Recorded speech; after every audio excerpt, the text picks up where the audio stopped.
Muchísimas gracias a todas y a todos los presentes, ministro Subse, a todos sus equipos que han trabajado intensamente en esto. En menos de 3 meses tener un plan de estas dimensiones, de estas características, creo que me imagino toda la pega, y como me gusta mucho lo que el ministro Montes siempre nos recuerda, que hay que ponerle mística, épica, sentido de proyecto de largo plazo a las cosas. A mí me da, tal como lo mencionaba a propósito de la reforma tributaria cuando la presentamos el día viernes recién pasado, respecto a la tranquilidad que me daba el ministro Marcel. Me da mucha alegría y esperanza que sea usted, ministro, quien esté liderando este plan. Usted tiene el doble de mi edad, el doble de mi experiencia. Y yo creo que esa síntesis, no lo digo como algo peyorativo, lo digo como algo que nuestro gobierno necesita y valora. Esa experiencia, cuando usted hacía el recorrido por la historia del movimiento de pobladores, por la historia de la vivienda social en Chile, de la segunda mitad del siglo XX, fue también parte importante para mí, le da un sentido histórico a este proyecto. Por cierto, le agradezco mucho a los pobladores y pobladoras, a los dirigentes y dirigentes que están acá, y a los que nos están acompañando. No sé dónde se ve la cámara, pero los saludo a todos los que están ahí a través del Zoom. Mi respeto y muchas gracias por también acompañarnos hoy día acá. A mí me toca, como seguramente a varias de las autoridades aquí presentes, recorrer distintos lugares de Chile. Y hay ciertos temas que se repiten y que aparecen en cada uno de los lugares a donde vamos. La seguridad, por cierto. En muchas zonas la problemática del agua, las bajas pensiones y la vivienda está permanentemente presente. El día jueves, si no me equivoco, estuvimos en Arica, jueves o miércoles, entregando un proyecto habitacional, Sueños del Norte, en conjunto con la ministra de Bienes Nacionales, Javiera Toro, que también es parte importante de este plan por el tema de los terrenos. Y me sorprendía, o sea, no es sorpresa porque lo sabíamos, es muy duro verlo cuando las familias están muy contentas, pero te dicen: llevamos 12 años esperando en comités de vivienda. ¿Qué son 12 años? 12 años es toda la escolaridad de un niño y una niña. Y por cierto que entre pasar todo ese periodo formativo en condiciones sin vivienda o de allegado o hacinado, impacta directamente en la formación. 12 años es demasiado tiempo. Y hay muchos casos que son más. Por eso esto hay que verlo como una política de Estado. Esto no es algo de lo cual, como un gobierno u otro, pueda sencillamente vanagloriarse, porque va a continuar más allá de nosotros.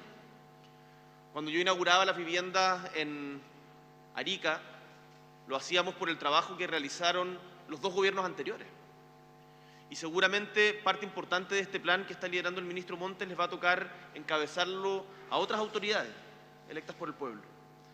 Pero es importante que sentemos bases sólidas, que esta sea una política de Estado, que no haya improvisaciones, que la estemos revisando para que acá no sea algo de que cuando lleguen otros se parta de cero. Y eso es tremendamente importante. Hay otra cosa que me parece muy relevante en la discusión sobre la construcción de las viviendas y que tiene que ver también con las empresas, y por eso me alegra mucho la participación de las municipalidades, me alegra mucho la participación de la Cámara Chilena, con quien estuvimos juntos en su encuentro anual, en donde también son muy conscientes del problema y muy proactivos también en la propuesta de soluciones, y me alegra mucho de que se incorporen diferentes alternativas y que se recupere el rol del Estado en esto. Una de las frustraciones más grandes que me ha tocado ver en pobladores y pobladoras es cuando se está avanzando y la empresa quiebra, por ejemplo. Que eso pasa mucho a lo largo de Chile. Y ven cómo las casas de las que tanto han soñado están ahí tiradas, abandonadas en medio de la irresponsabilidad o la quiebra financiera de una empresa. Nosotros como Estado tenemos que también ser mucho más estrictos en la fiscalización y apuntalar para que ese tipo de cosas no sucedan, porque esa frustración que se acumula es brutal. Me ha tocado ver casos de familias que han pasado por la quiebra de 2 o 3 empresas de sus proyectos habitacionales y por lo tanto se postergan muchísimo más. Y hay otra cosa que está integrada y que subyace a todo lo que estamos hablando, que lo recuerdan siempre los alcaldes y alcaldesas. Lo conversábamos con el alcalde Cuadrado a propósito de la seguridad, que tiene que ver con la intersectorialidad de estos temas. Acá no estamos hablando solamente del Ministerio de Vivienda o Ministerio de Vivienda y Bienes Nacionales, estamos hablando, y por eso es importante que hayan también otros ministros y ministras, estamos hablando de educación, necesariamente, estamos hablando de salud, estamos hablando de deporte, estamos hablando de el poder garantizar, estamos hablando de cultura, el espíritu del pueblo. Estamos hablando de poder garantizar derechos. Queremos pasar, y en eso es importante el proceso constituyente en el que estamos inmersos, del sueño de la vivienda propia al derecho a la vivienda digna. Creo que ese cambio de paradigma es también importante. Acá pobladores y pobladoras no nos están pidiendo un favor a las autoridades del Estado. Nosotros no estamos haciéndoles un favor, estamos garantizando algo que debe ser el derecho de todos nuestros habitantes, que es tener una vivienda digna. Y el trabajar con esa ética, con esa convicción, creo que nos va a dar un impulso para poder cumplir nuestra meta y llegar a todos los territorios de Chile. Me alegra mucho también, y esto habla de la integralidad del proyecto, que se mencionen las viviendas rurales. Hace un par de semanas estábamos en Roma, pero Roma no la del Coliseo, sino una localidad rural de la sexta región, en donde los habitantes de Roma y de los sectores aledaños nos decían: una de las cosas que más nos duele, que nos parte el alma, es que nuestros hijos, nuestras familias, se tengan que ir porque no se construyen viviendas rurales.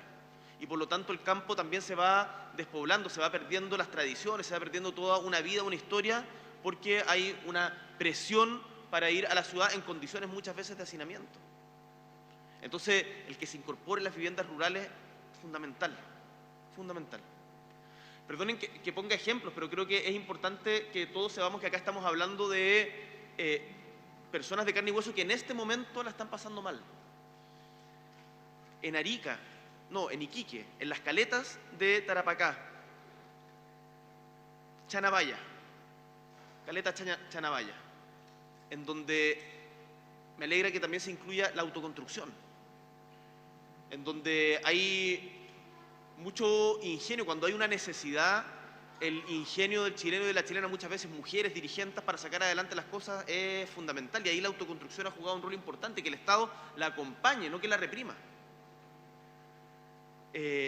Y en sectores en donde esto se da con más frecuencia, como el norte, Alto Hospicio, todas las caletas, Atacama, sin lugar a dudas esto va a ser un aporte fundamental. El arriendo a precio justo, que también es parte de esto, es parte de este programa. Y que todo sea en condiciones de habitación. Cuando hablamos de la palabra dignidad, cuando hablamos de condiciones de vivienda digna, estamos pensando en que no se repita la situación de los guetos verticales, en que no se repita. A mí una cuestión que me sorprende mucho de muchos campamentos es que siempre en los campamentos, me tocó ver uno en Lampa, por ejemplo, en donde defienden y dejan un espacio para la plaza, para el parque. El Estado no puede sencillamente entregar la obra gruesa y después irse. Cuando el Estado abandona, llegan otros, llega el narco, por ejemplo. Y por lo tanto, el poder proveer o garantizar el uso del espacio público, de espacios públicos dignos, es fundamental y parte de nuestras tareas. No puede ser de que en el sector sur de Santiago, corrígeme Dolores si estoy equivocado, pero es cerca de 2 metros cuadrados por habitante de área verde en el sector sur de Santiago. ¿No? 1,9. 1,9. Y en sectores más pudientes sobrepasa, triplica, cuadriplica, quintuplica esa cifra.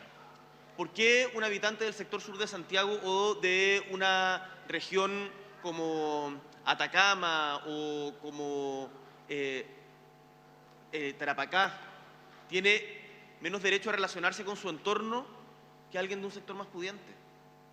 Esas injusticias territoriales de las cuales los alcaldes son tremendamente conscientes y que van a ser aliados fundamentales en esta tarea es lo que queremos revertir también con este plan.